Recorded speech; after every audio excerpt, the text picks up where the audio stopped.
Orang bisa capai posisi tinggi dengan fitnah sana, fitnah sini, sikat sana, sikat sini. Tapi saya mau bilang saudara, hikmat Tuhan yang Tuhan taruh di hati saya adalah bicara tentang begini. Kalau kita capai semuanya itu dengan cara yang jahat, dengan tipu muslihat, dengan yang namanya penipuan, kita sementara membangun dengan fondasi yang rapuh, saudara. Ujung-ujungnya kita akan melihat kehancuran dari semuanya, saudara.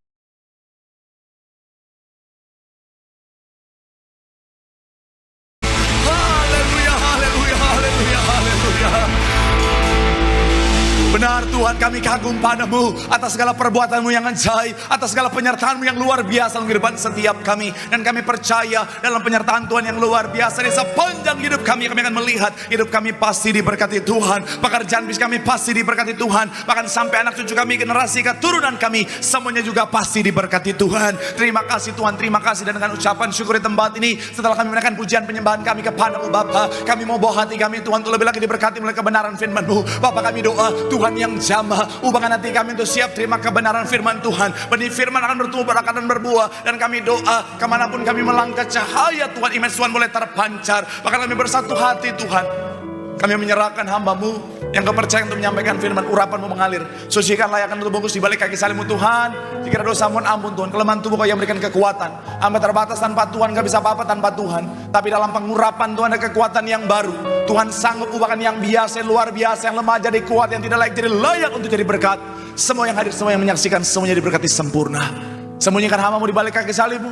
Tuhan yang nampak, Tuhan yang dipermuliakan. Haleluya. Yang siap diberkati sempurna dengan sukacita, sama-sama kita katakan amin. Tepuk tangan yang paling meriah buat Tuhan. Silakan duduk saudara. Terima kasih buat setiap rekan-rekan yang sudah mulai dengan luar biasa. Dan dari mimbar ini saya mau sampaikan salam damai sejahtera, shalom. Sekali lagi shalom. Haleluya. Dalam Tuhan ada sukacita, amin. Dan di mana ada sukacita pasti ada senyuman di wajahnya. Boleh sama-sama berikan senyuman, jumpai kanan kiri depan belakangmu, katakan mari bersukacita dalam Tuhan. Minimal 2-3 orang kiri kanan depan belakangmu dengan senyuman yang paling manis. Dan saya mau bilang saudara, saudara orang-orang yang luar biasa, amin. Karena saudara setia semangat cari Tuhan, janji Tuhan, orang yang setia semangat cari Tuhan, hidupnya anak cucunya pasti diberkati Tuhan. Tepuk tangan sekali lagi yang paling meriah dulu buat Tuhan. Sama-sama bilang sama saya, aku pasti diberkati Tuhan. Anak cucuku pasti diberkati Tuhan. Bilang kanan kirimu, kamu juga pasti diberkati Tuhan. Bilang sama yang ngomong semangat. Bilang sama yang ngomong cie udah gajian. Tepuk tangan lu yang paling meriah dulu buat Tuhan. Haleluya. Yuk langsung saja yang Alkitab, kita mau angkat Alkitab kita. Alkitab juga boleh, Alkifon juga boleh. Yang gak boleh Alkitab, angkat tangan juga boleh. Sama-sama dengan iman percaya, sama-sama kita katakan dalam nama Tuhan Yesus, aku percaya Alkitab ini adalah firman Tuhan. Setiap kata kalimatnya sanggup memberkati aku. Dan hari ini aku pasti diubahkan, aku pasti dipulihkan dalam nama Tuhan. Yang sama-sama kita katakan amin. Kita buka Kejadian pasal yang ke-32 ayat yang ke-28, akan jadi ayat pembuka dan pengantar pembahasan kita. Kejadian pasal yang ke-32, kita akan baca saudara satu ayat, yaitu di ayatnya yang ke-28. Yang sudah di sana boleh bilang aku diberkati. Sama-sama kita baca dengan nyaring. 3, ya. Lalu kata orang itu, namamu tidak akan disebutkan lagi siapa? Yakub, tetapi sebab engkau telah bergumul melawan Allah dan manusia, dan engkau, sekali lagi saudara, 3, ya. Lalu kata orang itu, namamu tidak akan disebutkan lagi siapa? Yakub, tetapi Israel, sebab engkau telah bergumul melawan Allah dan manusia, dan engkau menang. Nah, saya mau bilang saudara, hari ini saudara kita masih melanjutkan saudara satu tema besar kita saudara, yaitu bicara tentang mistake atau kesalahan. Sama-sama bilang sama saya mistake. Sama-sama bilang sama saya kesalahan. Amin. Dimana kita akan sama-sama belajar tentang kesalahan tokoh-tokoh dalam Alkitab saudara. Tujuannya bukan untuk supaya kita tahu dan akhirnya kita memandang rendah mereka. Tapi saya mau bilang saudara, justru ketika kita belajar kesalahan-kesalahan tokoh-tokoh dalam Alkitab saudara, kita bisa jadi lebih bijaksana. Jadi ketika kita dalam kondisi yang sama, situasi yang sama, kita tahu apa yang harus kita lakukan saudara. Kemudian bukan cuma sampai di situ saudara. Ketika saudara dan saya mengetahui kesalahan-kesalahan dari tokoh-tokoh Alkitab saudara, membuat kita jadi rendah hati. hati. Untuk apa? Untuk lebih berhati-hati, tidak ada kesombongan. Karena toh orang-orang hebat, tokoh-tokoh dalam Alkitab pun ketika mereka yang namanya tidak berhati-hati, mereka juga akhirnya bisa lakukan kesalahan. Apalagi saudara dan saya. Dan yang terakhir dan ketiga, melalui kita tahu kesalahan-kesalahan dari tokoh-tokoh Alkitab, saya mau bilang saudara dan saya akhirnya apa? Saudara dan saya, kita bisa yaitu melihat kebaikan Tuhan. Karena seperti apapun seseorang, ketika dia mau datang sama Tuhan, di tangan Tuhan, Tuhan bisa pakai, ubahkan jadi luar biasa. Tepuk tangan yang paling meriah dulu buat Tuhan. Haleluya. Nah, hari ini saya akan ajak saudara untuk membahas kesalahan dari salah satu tokoh Alkitab namanya Yakub. Sama-sama bilang sama saya Yakub. Sama-sama bilang sama saya, belajar dari kesalahan Yakub. Amin. Siapa Yakub? Yakub adalah salah satu tokoh penting dalam Alkitab. Abraham, Ishak dan Yakub, cucu dari Abraham, saudara. Saya mau bilang saudara, Yakub adalah ayah dari 12 anak laki-laki yang akhirnya menjadi 12 suku Israel, saudara. Kalau saudara perhatikan gambar ini, Yakub adalah ayah dari 12 anak laki-laki yang akhirnya menjadi 12 suku Israel, saudara. Dan yang menarik adalah Yakub berkali-kali ngalamin perjumpaan dengan Tuhan. Kemudian ada momen di mana kalau ayat yang kita baca tadi bagian awal, saudara, namanya Yakub ini, saudara, dia bergulat, dia bergumul dengan teofania. Apa itu teofania? Teofania adalah perwujudan dari Tuhan. Sekali lagi, teofania adalah perwujudan dari Tuhan. Jadi Tuhan mewujudkan dirinya dalam sosok seorang pria. Kemudian dia bergulat dengan Yakub, saudara, untuk memproses, untuk mengubahkan seorang Yakub ini, saudara. Dan yang hebat adalah apa? Yakub tahan sampai fajar menyingsing, saudara. Mereka bergulat dengan begitu luar biasa.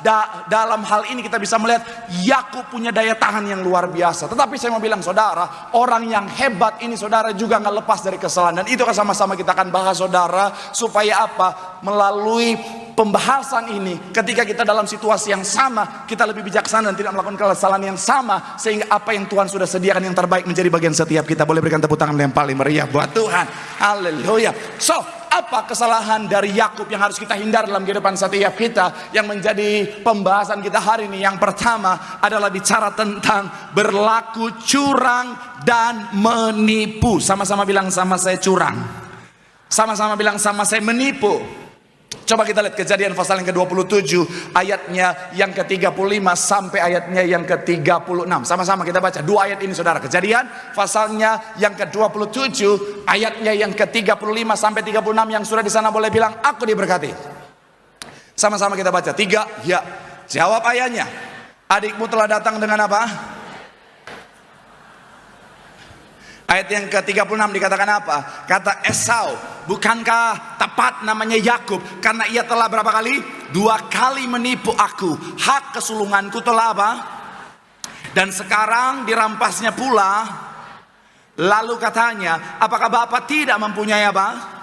Sekali lagi ayat 36, 3, ya. Kata Esau, bukankah tepat namanya Yakub? Karena ia telah berapa kali? 2 kali menipu aku. Hak kesulunganku telah dirampasnya. Dan sekarang apa? Berkat yang untukku. Lalu katanya, apakah Bapak tidak mempunyai berkat yang lain bagiku? Saya mau bilang saudara, Esau ini saudara dan Yakub adalah kakak beradik. Yakub memang dia mencapai yang namanya posisi sebagai anak sulung, saudara.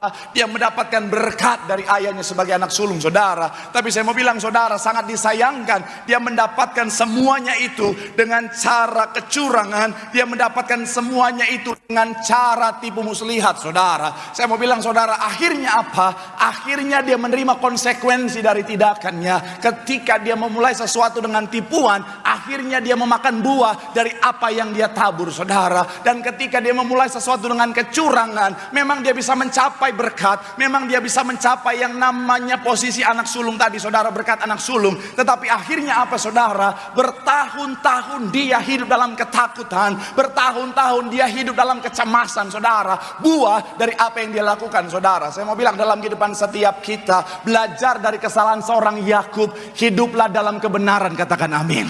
Sama-sama bilang sama saya, hidup dalam kebenaran. Ini menjadi hal yang sangat penting. Makanya gembala sidang kita selalu menyuarakan apa? Ayo hidup dalam kebenaran. Jaga perkataanmu, jaga pikiranmu, jaga yang namanya tindakanmu. Karena ini menjadi sangat penting. Karena saya mau bilang saudara, hidup dalam kebenaran adalah hal yang sangat mutlak kita lakukan. Kita miliki dalam kehidupan setiap kita sebagai orang percaya. Katakan amin. Mungkin saudara bilang sama saya, Pak Pendeta, masalahnya Pak Pendeta, kalau hari-hari ini Pak Pendeta kita hidup dalam kebenaran Pak Pendeta, nanti susah Pak Pendeta di dunia yang jahat hari-hari ini Pak Pendeta, untuk capai posisi yang tinggi, untuk capai yang namanya jabatan yang tinggi Pak Pendeta. Mana mungkin Pak Pendeta hari-hari ini Pak Pendeta kita pakai cara yang baik, mana mungkin hari-hari Pak Pendeta pakai cara yang jujur Pak Pendeta. Saya mau bilang saudara, ada banyak orang mungkin bilang gini, mana mungkin hari-hari ini untuk capai kesuksesan keberhasilan dengan cara yang baik. Dunia hari-hari ini Pak Pendeta, untuk capai kesuksesan kita harus pintar bermanuver. Dunia hari-hari ini Pak Pendeta kita harus pintar berpolitik. Dunia hari-hari ini Pak Pendeta untuk sampai pada posisi punya jabatan yang tinggi, kita harus berani siku sana siku sini, hajar sana ajar sini, ikat sana injak sini saudara. Pak Pendeta, saya mau bilang Pak Pendeta, kalau kita hidup jujur, hidup baik, mana mungkin bisa sukses. Saya mau bilang saudara, menurut saudara bisa nggak orang jahat naik? Bisa nggak orang dengan cara-cara yang licik bisa ngalamin promosi, diangkat, punya posisi yang tinggi? Sangat bisa. Tapi saya mau bilang saudara, cepat atau lambat, sama seperti seorang Yakub, akan membawa juga pada kehancuran saudara. Saya mau bilang saudara, orang bisa capai posisi tinggi dengan fitnah sana fitnah sini, sikat sana sikat sini. Tapi saya mau bilang saudara, hikmat Tuhan yang Tuhan taruh di hati saya adalah bicara tentang begini. Kalau kita capai semuanya itu dengan cara yang jahat, dengan tipu muslihat, dengan yang namanya penipuan, kita sementara membangun dengan fondasi yang rapuh saudara, ujung-ujungnya kita akan melihat kehancuran dari semuanya saudara. Makanya saya mau bilang saudara, kalau saudara suka baca biografi tokoh-tokoh dunia, sejarah-sejarah masa lalu, saudara akan menemukan ada banyak orang yang mencapai kesuksesan, keberhasilan, tetapi dengan tipu muslihat, dengan cara yang jahat, tipu-tipuan, akhirnya ujung-ujungnya hancur saudara. Saya suka baca buku-buku sejarah saudara untuk belajar, karena sebenarnya dunia itu berputar saudara. Salah satu negara namanya Konoha saudara. Iya. Karena ini penting saudara. Founding father kita bilang apa? Jas merah. Jangan sekali-sekali melupakan. Kenapa? Karena saya mau bilang saudara, dari sejarah kita akan bisa belajar banyak hal. Saya baca salah satu negara Konoha saudara, dan saya melihat saudara, salah satu yang saya temukan begini saudara. Orang-orang yang mencapai kekuasaan, orang-orang yang mencapai kesuksesan, keberhasilan, tetapi dengan cara yang jahat, dengan cara politik-politik kotor saudara, endingnya menyedihkan saudara. Bahkan saya mau bilang saudara, bukan cuma di Konoha sana saudara, dalam pergaulan saya, dalam kehidupan saya sehari-hari, dalam perjalanan kehidupan saya banyak melihat ada banyak orang mencapai kesuksesan tetapi dengan cara yang jahat, dengan manuver politik yang jahat, dengan cara-cara yang kotor, tipu sana tipu sini, sikat sana sikat sini. Saya mau bilang saudara, mungkin bisa ngalamin kenaikan tetapi endingnya hancur juga saudara. Kenapa? Karena membangun dengan fondasi yang rapuh tadi saudara. Pak Pendeta, emang ada orang bisa naik dengan kejujuran? Emang ada orang bisa naik dengan kebaikan Pak Pendeta? Emang ada orang bisa naik dengan kebenaran? Saya mau bilang saudara, sangat bisa. Kenapa? Karena promosi yang sejati datangnya dari Tuhan. Katakan amin. Saya mau bilang saudara, promosi yang sejati datangnya dari Tuhan. Makanya Tuhan melihat orang-orang benar, Tuhan melihat orang-orang yang berjuang di dalam kebaikan saudara. Emang ada Pak Pendeta? Ada. Pak Pendeta itu terlalu janji-janji surga deh Pak Pendeta. Jangan terlalu klise deh Pak Pendeta. Saya mau bilang saudara, ada. Saya ngomong gini karena saya ngalamin saudara. Apakah saya di posisi ini karena saya fitnah orang fitnah sana sini? Tuhan saksinya saudara. Apakah saya di posisi hari ini? Ini contoh ya. Tuhan bukan mau sombong Tuhan, mohon maaf Tuhan. Tapi saya mau bilang, saya di posisi hari ini apakah karena saya suka fitnah orang fitnah sana sini? Tuhan saksinya. Bapak Ibu Gembala saksinya. Pimpinan saksinya saudara. Enggak. Apakah saya suka jelek-jelekin orang sana sini? Enggak. Sikat sana sini? Enggak. Malah orang yang sikat-sikat saya saudara.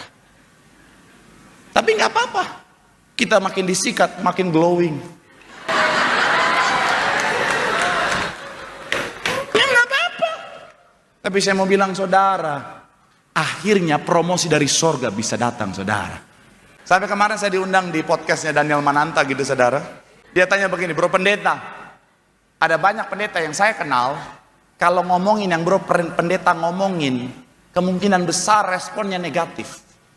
Tetapi yang herannya ketika bro pendeta yang ngomong, kok responnya begitu bagus, begitu indah, begitu sukacita. Menurut bro itu kenapa? Saya bilang, itu karena Tuhan, saudara. Kalau bukan karena Tuhan, nggak akan mungkin jadi seluar biasa itu. Tepuk tangan lu yang paling meriah buat Tuhan. Ya.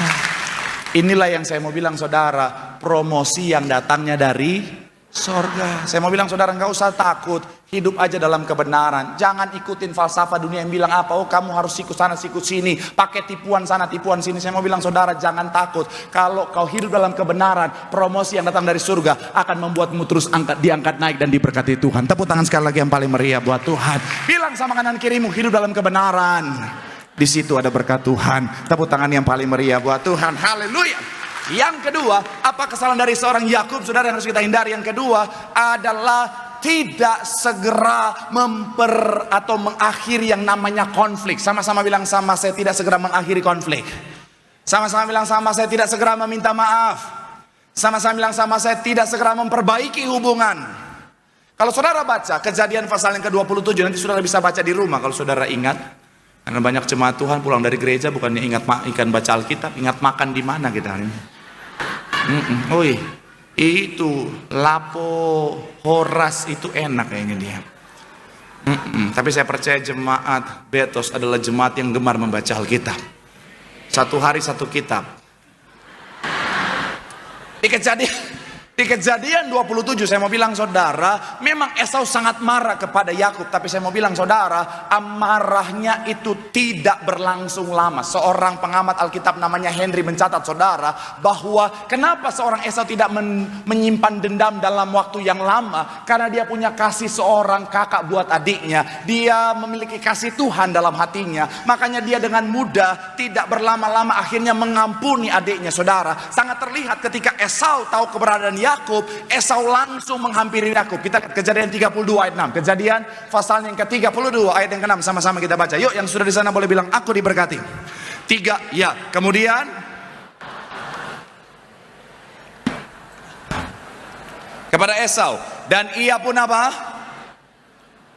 Diiringi oleh. Jadi ketika Esau tahu di mana keberadaan Yakub, yang Esau lakukan adalah apa? Dan ia pun sedang apa? Di jalan menemui Yakub, saudara. Dia sangat rindu kepada Yakub karena memang dalam waktu yang lama, saudara, dia sudah rindu karena dia sudah mengampuni, dia mengasihi adiknya. Terlihat ketika dia berjumpa dengan Yakub, saudara. Kita lihat ayat yang keempat dalam Kejadian 33 dikatakan apa? Kejadian pasal yang ke-33 ayat yang keempat. Boleh munculkan lagi sekali lagi. 3, ya. Tetapi Esau berlari, sama-sama bilang sama saya, berlari. Mendapatkan dia, didekapnya dia, dipeluk lehernya, dan dicekeknya dia. Oh, sekali lagi. Tetapi apa? Esau berlari, mendapatkan dia, didekapnya dia, dipeluk lehernya, dan dipitingnya dia. Enggak ya. Diciumnya dia, lalu bertangis-tangisnya lah. Saudara bisa bayangkan, Esau tinggi besar, berbulu, berotot, peluk-pelukan, nangis-nangisan.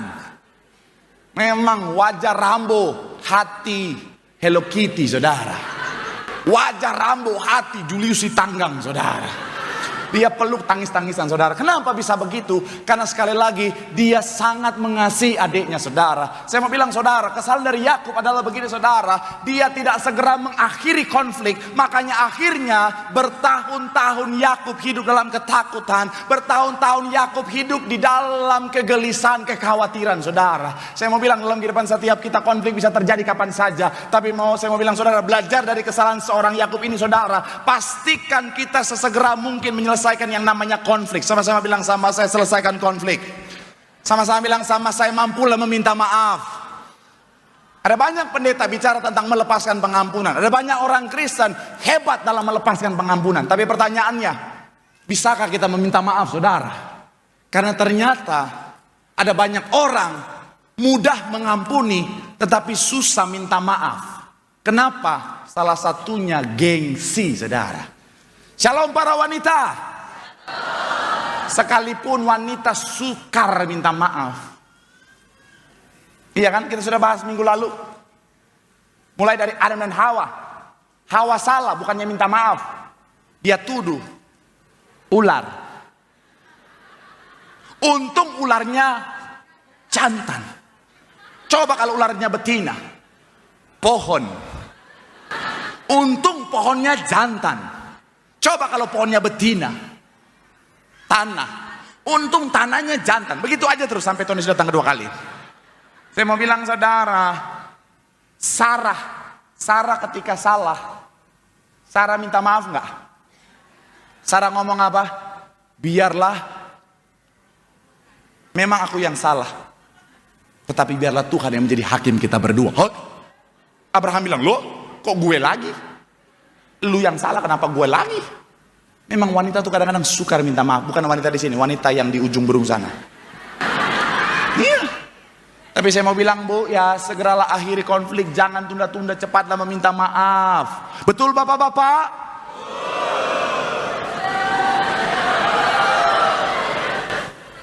Saya mau bilang saudara, bukan cuma para wanita, para pria-pria juga. Shalom para pria. Segeralah meminta maaf, perbaiki hubungan, jangan ada konflik. Karena ada banyak suami-suami pria-pria sekarang ternyata juga sukar minta maaf. Karena salah satunya gengsi. Betul para wanita? Ya. Wanita kalau lagi dibela, oh betul.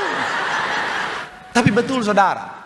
Merahputih.com melakukan survei. Sedikit kita bahas saudara. Melakukan survei. Kenapa pria jarang minta maaf? Ada beberapa hal. Yang pertama, standarnya tinggi. Untuk minta maaf mereka punya standar yang tinggi. Oh harus begini dulu, situasi harus begini dulu, baru saya minta maaf. Yang kedua, karena lemah dan tidak kompeten.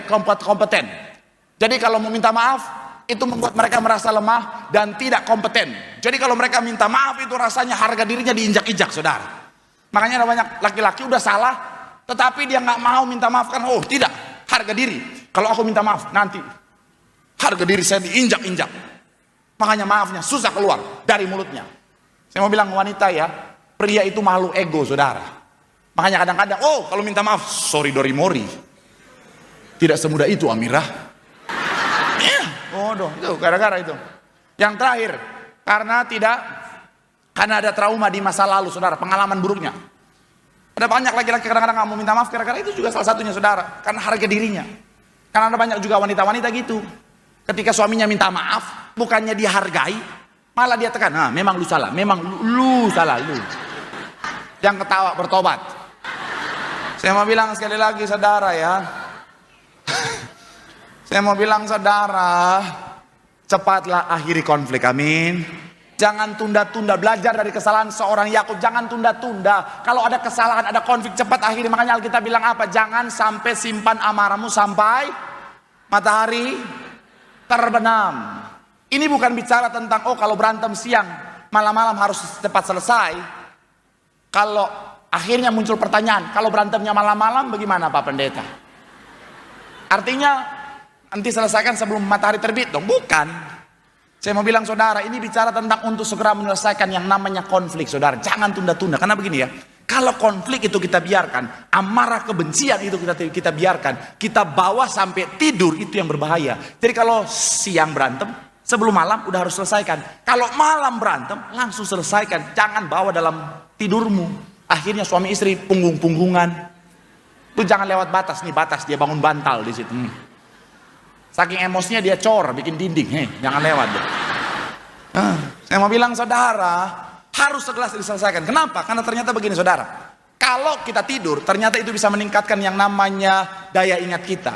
Dan kalau kita dalam konflik, kita tidak langsung selesaikan, saya mau bilang saudara, akan masuk di alam bawah sadar kita. Coba kita lihat. Pikiran manusia terbagi dua. Ada pikiran sadar dan pikiran bawah sadar. Dan ternyata uniknya, pikiran bawah sadar itu punya peranan penting, punya porsi yang lebih besar. Sampai 88% dibandingkan pikiran sadar. Yaitu hanya 12%. Saya mau bilang saudara, ada banyak respon kita itu sangat ditentukan oleh yang namanya pikiran bawah sadar kita. Dan kenapa kalau kita tidak langsung selesaikan, kita bawa sampai tidur, maka si konflik tadi akhirnya akan masuk pada memori jangka panjang, long term memory saudara. Dan makanya akhirnya ada banyak orang jadi sulit untuk melepaskan pengampunan gara-gara nggak langsung diselesaikan karena sudah masuk di memori alam bawah sadar. Ini saya pengen ngomong khusus buat para pria. Shalom para pria.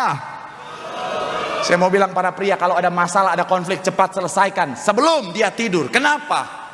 Karena saya mau bilang ya, mereka para wanita, kita salah, belum masuk di memori bawah sadar saja mereka bisa ingat dalam waktu yang lama. Apalagi itu masuk di memori alam bawah sadar. Sampai Tuhan Yesus datang kedua kali mereka akan ingat saudara kesalahannya. Makanya saya mau bilang ya, makanya Pak ya, kadang-kadang Pak, ketika kau salah Pak, istri-istri bisa ingat kesalahanmu ribuan tahun yang lalu Pak. Oh Papa kan? Papa waktu hari Jumat tanggal 27 Maret 1992 dekat SD Impres Tambun, Papa injak kaki Mama. Jangan ketawa Bu, bertobat. Saya mau bilang saudara, saya nggak mau mengurangi kedalaman teologis ya, tapi saya mau berusaha untuk sepraktikal mungkin supaya saudara bisa praktekkan dalam kehidupan sehari-hari. Saya mau bilang saudara, cepat selesaikan konflik, jaga kerukunan. Alkitab bilang apa? Kesanalah berkat Tuhan diperintahkan. Tepuk tangan yang paling meriah dulu buat Tuhan. Bilang sama kanan kirimu, segera selesaikan konflik. Meminta maaf dan mengampunilah. Di situ ada berkat Tuhan. Tepuk tangan sekali lagi yang paling meriah buat Tuhan. Yang terakhir, yang ketiga saudara, apa kesalahan Yakub yang harus kita hindari dalam kehidupan setiap kita? Yang ketiga adalah tidak menjadi suami dan ayah yang baik. Sama-sama bilang sama saya, tidak menjadi suami yang baik. Sama-sama bilang sama saya, tidak menjadi ayah yang baik. Sama-sama bilang sama saya, tidak menjadi imam yang baik. Coba kita lihat salah satunya dalam Kejadian 37 ayat 3 sampai ayatnya yang keempat. Kita lihat ayatnya yang ketiga sampai ayatnya yang keempat. Yang sudah di sana boleh bilang haleluya. 3 ya. Israel lebih apa?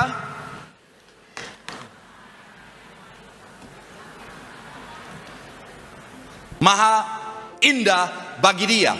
Setelah dilihat oleh saudara-saudaranya bahwa ayahnya lebih mengasihi Yusuf dari, maka bencilah mereka itu kepadanya dan tidak mau apa?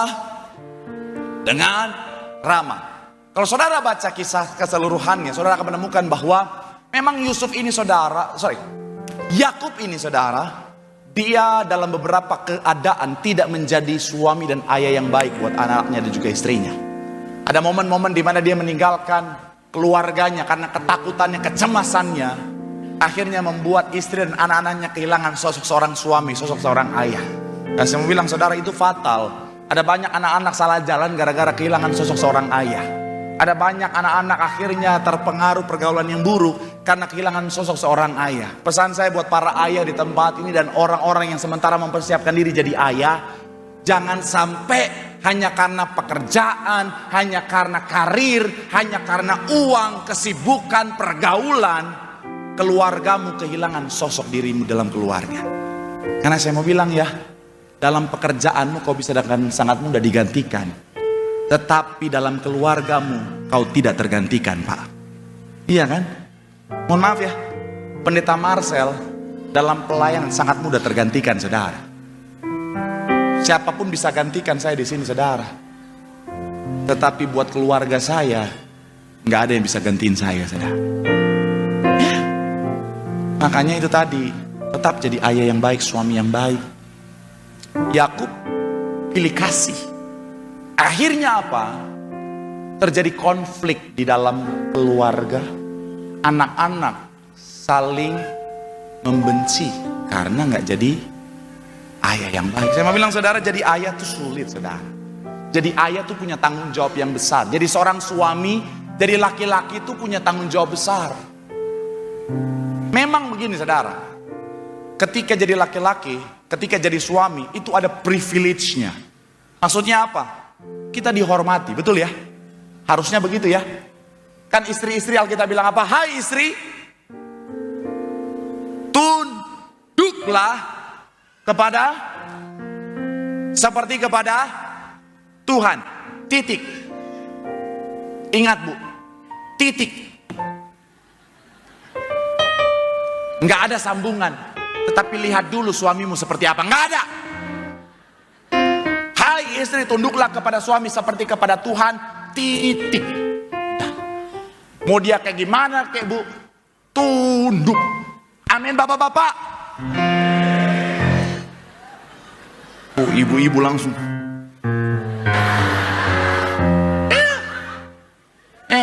Yang namanya suami harus dihormati.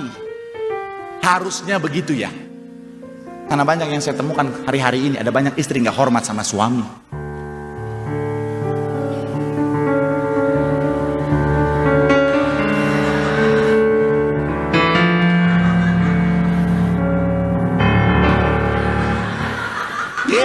Bukan yang di sini, yang di gedung sebelah. Ada istri-istri yang suami udah bawa barang belanjaan banyak, bawa anak, mana suaminya tipe prenagen, dia cuma bawa tas kecil, main manggil suami, ayo cepat dong, lama banget. Ya tunggu sabar. Dan ketawa bu, bertobat bu. Kasihan suami udah bawa anak, bawa barang, dia cuma bawa tas kecil, lama banget sih ah.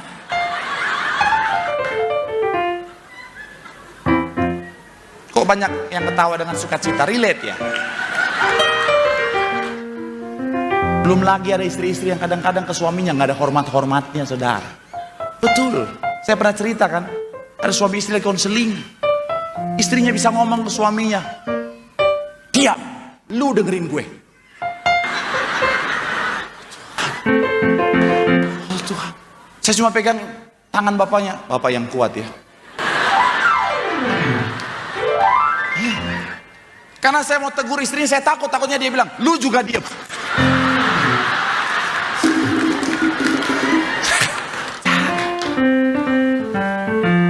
Tapi itu dulu. Sekarang saya kalau konseling rumah tangga, saya lihat istrinya agak-agak keras, saya bawa minyak urapan yang gedean dikit botolnya.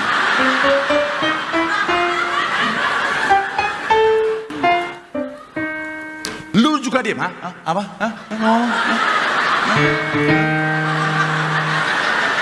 Manado ini bos.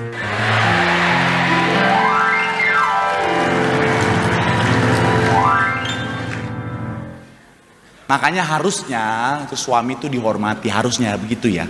Jadi suami itu dihormati, dihargai, jadi pemimpin. Siapa yang gak suka jadi pemimpin? Jadi orang yang didengarkan, pengambil keputusan, privilege. Tapi saya mau bilang saudara, di balik semuanya itu ada tanggung jawab yang besar saudara.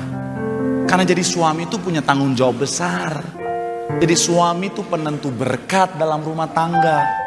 Jadi suami itu penentu generasinya mau seperti apa saudara. Makanya jadi ayah tuh gak gampang saudara. Salah satu kenapa gembala sidang kita begitu berkesan sekaligus, sekalipun beliau sudah dipanggil Tuhan. Karena beliau tuh jadi ayah yang luar biasa, bukan cuma buat keluarganya, tapi juga buat jemaat saudara. Dan saya mau bilang itulah yang harus kita capai dalam hidup kita sebagai seorang imam dalam keluarga. Memberikan legacy yang baik buat anak-anak kita, keturunan kita. Saya mau bilang saudara sekali lagi, jadi suami mungkin enak ya. Punya privilege, dihargai, dihormati. Tapi tanggung jawabnya besar. Kenapa? Karena jadi laki-laki itu harus kuat saudara. Saya mau bilang saudara, jadi laki-laki itu harus kuat. Jadi laki-laki itu gak boleh lembek saudara. Buat saudara yang sudah jadi suami, buat saudara anak muda yang sementara mempersiapkan dirimu untuk jadi seorang suami. Saya mau bilang saudara, dunia ini keras buat para laki-laki saudara. Kau juga laki-laki harus jadi kuat.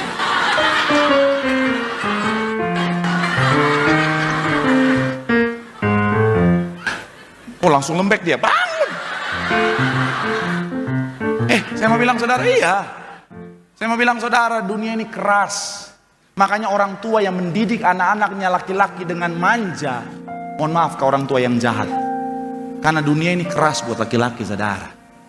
Saya mau bilang saudara, makanya buat para wanita yang mau jadi laki-laki, mau emansipasi Pak Pendeta.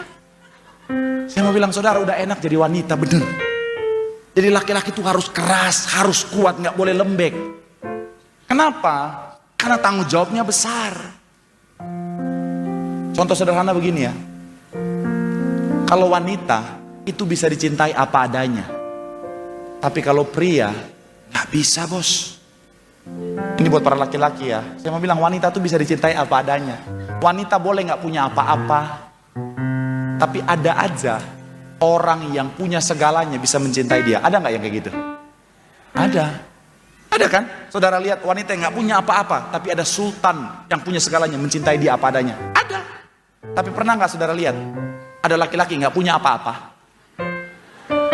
terus ada wanita kaya raya mau mencintai dia. Cuman di FTV itu ada.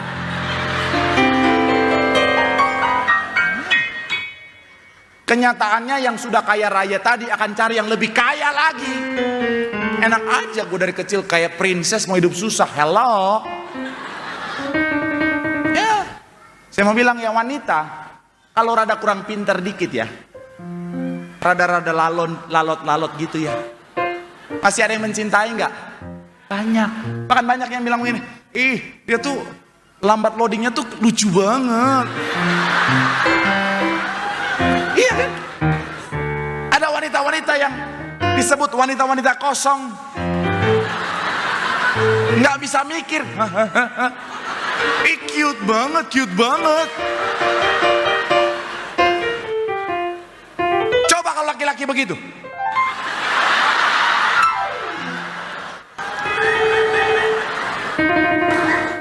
Najis.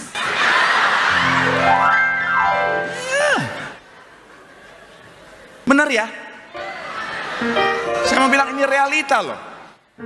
Makanya saya mau bilang saudara, buat para laki-laki, buat para pria, buat para suami, gak boleh lemah, harus kuat. Saya mau bilang saudara, hidup ini keras, harus jadi kuat. Kenapa? Karena kita akan menjadi tempat di mana istri dan anak-anak kita bergantung saudara. Makanya spesial hari saya akan undang istri dan anak saya untuk boleh maju ke depan.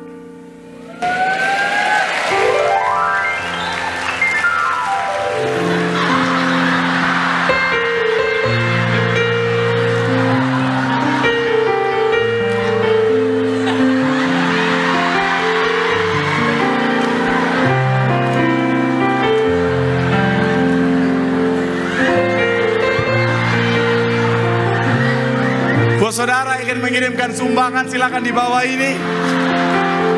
Lagunya langsung cemara. Sebelum kita ke sana, kita mulai satu video singkat dulu sebenarnya, saudara. Sebentar.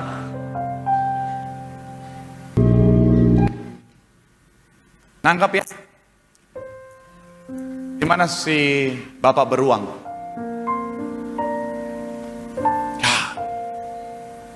Harus berkorban susah payah untuk istri dan anak-anak. Saya mau bilang saudara, jadi suami itu nggak mudah. Jadi suami itu harus kuat karena akan menjadi tempat di mana istri dan anak-anaknya bergantung. Yuk, istri dan anak-anak saya silakan. Ini anak dua, istri sana. Saya mau bilang saudara, kenapa laki-laki harus kuat?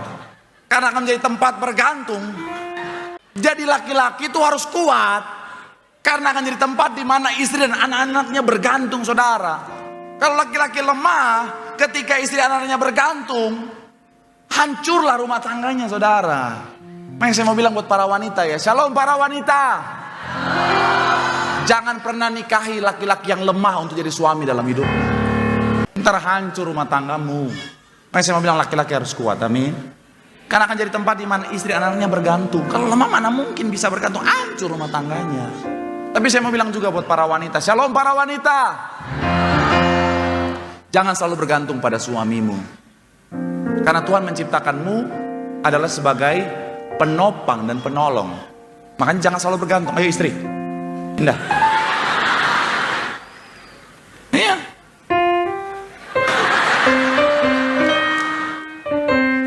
Karena ada saat di mana suami juga lemah. Karena suami manusia, betul ya? Tampak samping.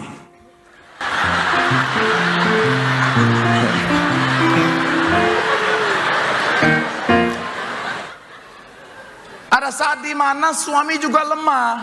Nah di saat itulah suami butuh penolong penopang yang namanya istri. Makanya penting istri itu harus kuat juga, Bu. Karena kalau nggak kuat bisa bahaya. Ganti istri deh, bahaya.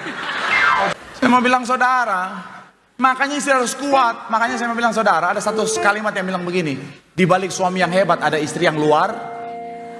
Saya mau bilang saudara, kenapa Gembala sidang kita jadi pemimpin yang luar biasa. Salah satu kuncinya karena ibu kita, gembala sidang kita luar biasa.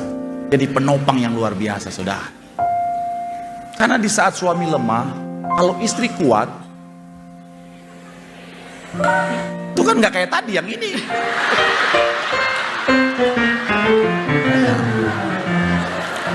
Saya mau bilang saudara, di saat suami lemah ada istri yang menopang, menolong. Mungkin saudara menata dan berkata, Pak Pendeta, kan sama-sama manusia. Gimana kalau keduanya ngalamin kelemahan? Betul ya? Karena ada saat dimana suami lemah, istri juga lagi lemah, saudara. Kuncinya begini, makanya pentingnya suami menjadi imam. Apa sih imam? Imam itu adalah pribadi yang menghubungkan antara Tuhan dan jemaat. Pribadi yang dekat dengan Tuhan. Makanya kita undang Tuhan. Makanya betapa pentingnya suami dekat dengan Tuhan. Supaya ketika dia lemah, istri lemah, suami yang dekat dengan Tuhan akan selalu terhubung dengan Tuhan. Sehingga tangan Tuhan yang akan tetap menopang, tidak akan sampai hancur. Sebab tangan Tuhan menopang sampai akhir, akan tetap teguh berdiri. Tepuk tangan sekali lagi yang paling meriah buat Tuhan. Bilang sama kanan kirimu, jadi orang tua yang baik, jadi imam yang baik, dekat dengan Tuhan. Di situ ada kekuatan. Sekali lagi tepuk tangan yang paling meriah. Yang diberkati boleh lambaikan tanganmu. Tepuk tangan sorak-sorai yang paling meriah buat Tuhan. Mari sama-sama doa di hadapan Tuhan. Firman Tuhan mengatakan setiap kita belajar dari kesalahan Yakub yang pertama, hiduplah dalam kebenaran. Karena promosi yang sejati, berkat yang sejati datangnya dari Tuhan. Yang kedua, pastikan setiap ada perselisihan, segera perbaiki hubungan. Karena dalam kerukunan, kesanalah berkat Tuhan diperintahkan. Dan yang ketiga, jadilah orang tua yang baik, suami yang baik, istri yang baik, anak-anak yang baik. Anggota keluarga yang melekat sama Tuhan. Karena di saat lemah, ada tangan Tuhan yang kuat, yang menopang setiap kita. Sehingga kita bisa tetap teguh berdiri, dan melihat kemenangan, melihat berkat yang sudah Tuhan sediakan bagi setiap kita.